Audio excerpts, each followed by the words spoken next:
gigisingin na natin yung mga anak ko na papasok. Kaya, tara na. Gising natin, tignan natin kung gaano sila kamahirap gisingin. Tara.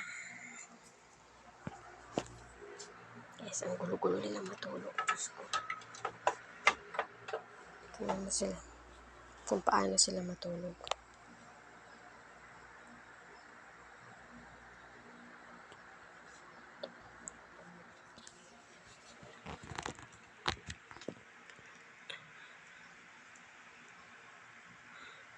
Kanya-kanya sila. Tignan mo yung maliit ko.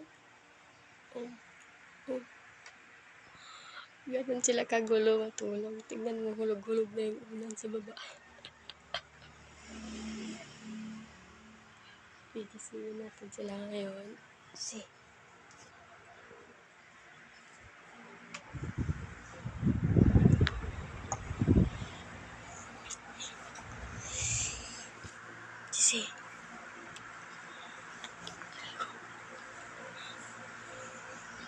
Sakit naman. Tingnan mo. Hirap na hirap silang gisingin. Kaya gusto ko matulog ng maaga kasi hindi talaga. My God, matigas ang mga ulo. Si. Gising na, may pasok na. Maligo na ikaw, maligo na. Tara na. Maligo ka na.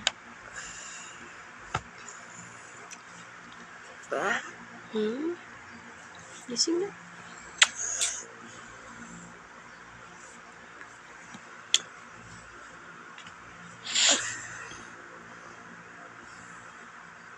Ganito siya ka-sweet.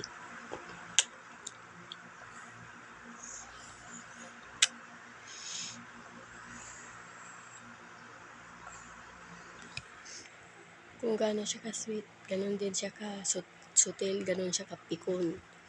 Pag inasal mo siya, pikon na yan. Good morning! Morning, baby!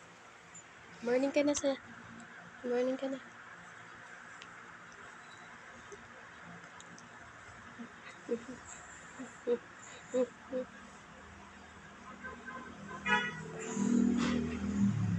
Bawa na, tagisingin natin si Kuya din.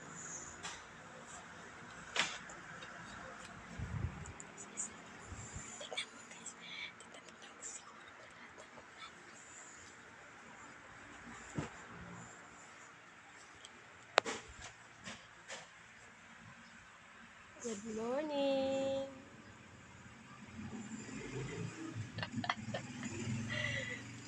Bumangon na at papasok na. Oo, tignan nyo kung gaano yan kahirap gisingin din. Tulog pa ulit. Bangon na po. Maliligo na. Anong oras na po? Kain pa.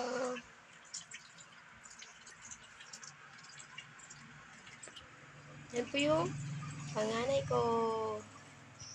Grade 3 po siya kaya lagi pa rin siya late. Kasi bagal-bagal yung kumilos po. Simula nung grade 1 siya.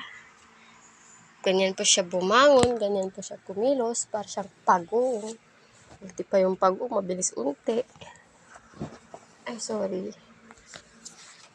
Halika na, bangon na.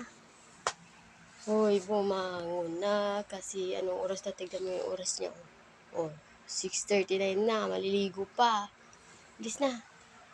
Halika na. Takakain pa. Hala? Gusto mo kapit-kapit mo? Gusto mo? Bangon na. Bangon.